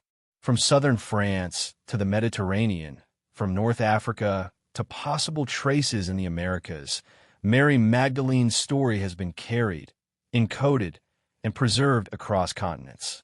The dispersal of relics, manuscripts, and symbolic motifs indicates a deliberate effort to protect and propagate her influence on a global scale. This hidden network, sometimes Templar, sometimes mystical, sometimes both, ensured that her teachings, her presence, and the sacred knowledge she carried survived centuries of suppression and persecution. Symbols, rituals, and coded messages emerge as the connective tissue of this hidden history. Roses carved into stones, spirals etched into floors, inscriptions in marginalia, and cryptic alignments of architecture all serve as keys to understanding her story. The genius of these codes lies in their dual function, to conceal from outsiders while transmitting truth to initiates. For generations, these symbols acted as living witnesses to her legacy, silently defying attempts to erase her influence. By decoding these messages, modern seekers can begin to glimpse the full extent of her role, her travels, and the secrets she carried. The culmination of this hidden history is the revelation that Mary Magdalene's story challenges the very foundations of mainstream historical and religious narratives. She was not simply a passive figure in the shadow of Christ. She was a custodian, a teacher, and a spiritual authority whose life intersected with sacred knowledge, esoteric orders, and prophetic traditions. The suppression of her story, rather than diminishing her significance, only underscores its magnitude. The very effort to erase her indicates the power of the truth she carried, a truth that was deemed dangerous, transformative, and capable of reshaping spiritual and social hierarchies. Moreover, the intertwining of Magdalene and Templar history reframes our understanding of medieval Europe. The Templars, often portrayed solely as warriors or bankers, were in fact custodians of knowledge and sacred relics, serving as protectors of what the church and ruling powers could not control. Their sudden rise, mysterious wealth, and ultimate downfall gained new meaning in this context, revealing a hidden mission to safeguard Mary Magdalene's legacy and the sacred teachings it encompassed. Every secret chamber, coded manuscript, and symbolic motif becomes part of a deliberate strategy to preserve truth in the shadows. When viewed from the perspective of modern revelations, archaeology, manuscripts, genetic clues, and global folklore, the magnitude of this hidden history becomes clear. Mary Magdalene's legacy is not merely a relic of the past. It is a living thread woven through centuries of secrecy, surviving suppression, and preserved through human ingenuity and devotion. Her story is a bridge between the historical and the mystical, the physical and the symbolic, offering a rare glimpse into the interplay between power, secrecy, and spiritual truth. This climactic revelation invites a reconsideration not only of history, but also of the ways knowledge is preserved, transmitted, and revealed. It challenges us to question the narratives handed down through official channels and to seek out hidden truths encoded in symbols, rituals, and traditions.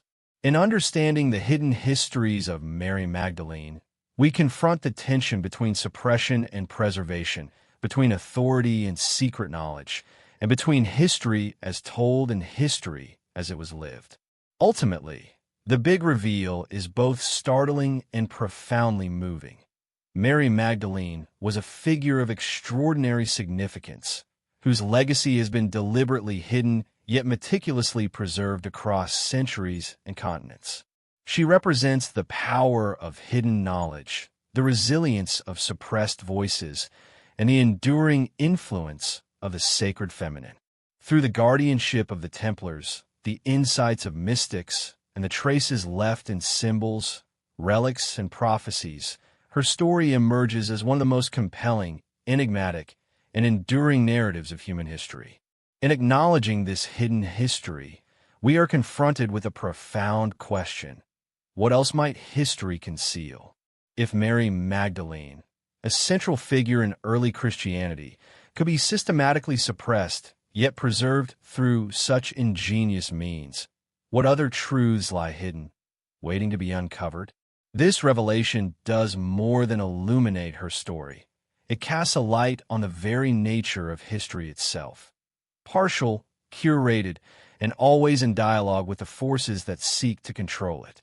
In the end, the hidden histories of Mary Magdalene compel us to look deeper, to question assumptions, and to embrace the mysteries that have survived time and suppression. Her legacy is not merely a relic of the past. It is a call to seekers, historians, and dreamers alike to follow the trail of hidden knowledge, to decode the symbols, and to uncover the truths that have been guarded across centuries. It is a revelation that transforms history into a living, breathing narrative, one in which Mary Magdalene's influence endures, quietly shaping the world in ways that only the most attentive and persistent observers can perceive. As we draw the tapestry of Mary Magdalene's story to its close, what emerges is a legacy that transcends centuries, borders, and belief systems. From her earliest role as a devoted disciple of Christ to her survival through suppression, guardianship, and myth-making, Magdalene's story is not just history. It is a living mystery. Her life, her influence, and the hidden knowledge she carried continue to reverberate across time, inviting us to reflect on the nature of truth, secrecy, and the power of stories that refuse to die. Her legacy is multifaceted. On one hand, there is the historical Mary Magdalene, a woman of extraordinary influence, present at the pivotal moments of early Christianity, whose significance was gradually diminished through centuries of deliberate erasure. On the other hand, there is the symbolic Magdalene, a representation of the sacred feminine, hidden wisdom, and resilience in the face of institutional suppression. These two threads, historical and symbolic, intertwine, creating a narrative that is both grounded in tangible evidence and elevated by the realms of prophecy, mysticism, and esoteric tradition. Together, they form a story that is as much about survival as it is about revelation.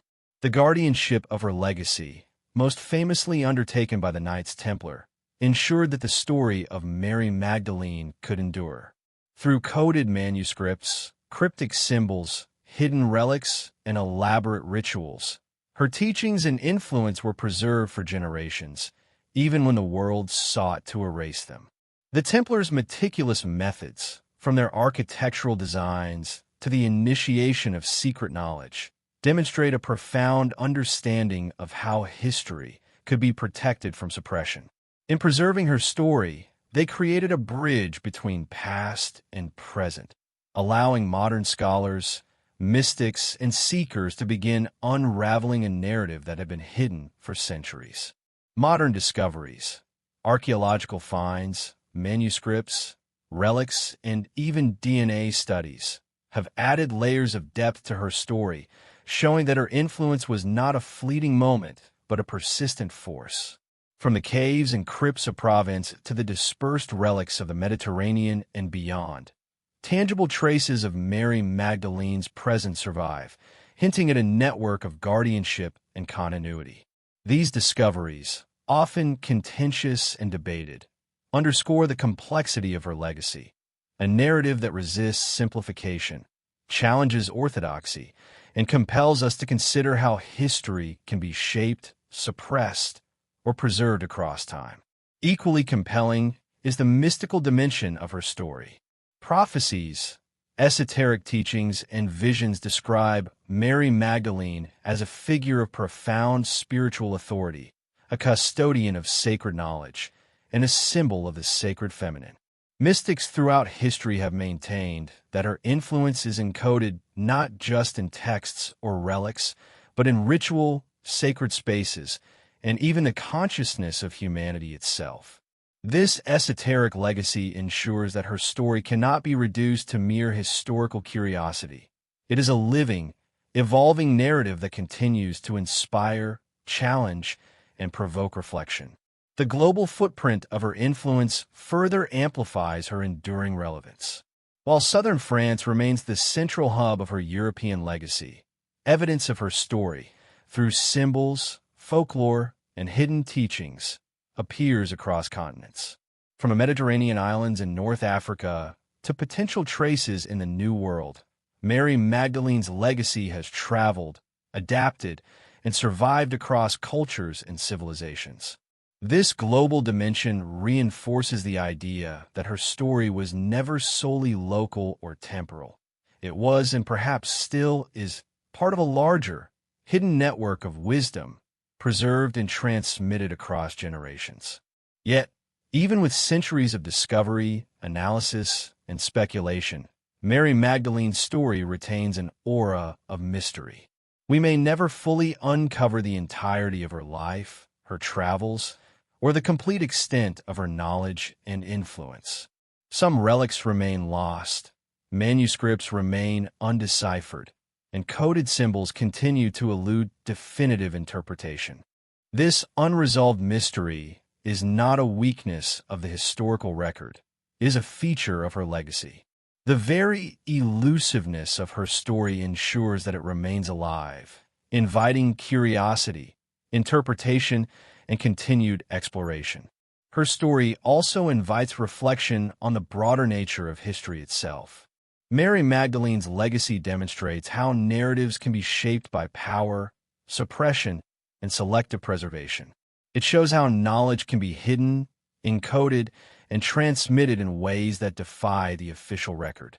By examining her story, we gain insight not only into one remarkable individual, but also into the mechanisms through which history is controlled, rewritten, or preserved. It is a reminder that what is missing from the historical record may be just as significant as what survives. In the modern era, her influence extends beyond academia and archaeology. Popular culture, literature, and spiritual communities have embraced the Magdalene narrative, exploring her as a symbol of resilience, wisdom, and hidden power. Films, novels, and documentaries have introduced her story to millions, reframing her as a central figure whose life challenges conventional narratives about gender, authority, and sacred knowledge. These contemporary interpretations continue the centuries-old process of preserving and transmitting her legacy, albeit in new forms that resonate with modern audiences. At its core, the legacy of Mary Magdalene is a testament to the endurance of truth in the face of suppression. Despite centuries of deliberate erasure, her story survived through symbols, rituals, texts, guardianship, and oral traditions. The fact that we can piece together these threads today is a reflection of both human curiosity and the resilience of knowledge that is worth preserving. Her narrative challenges us to consider the hidden dimensions of history, to look beyond official accounts, and to recognize the layers of meaning that exist in even the most familiar stories. What lies ahead for her legacy remains uncertain but deeply compelling. New discoveries, whether archaeological, textual, or symbolic, will undoubtedly continue to shed light on her life and influence. Modern seekers, scholars, and spiritual practitioners may uncover additional fragments of her story, decoding symbols, revealing hidden connections, and expanding our understanding of her impact.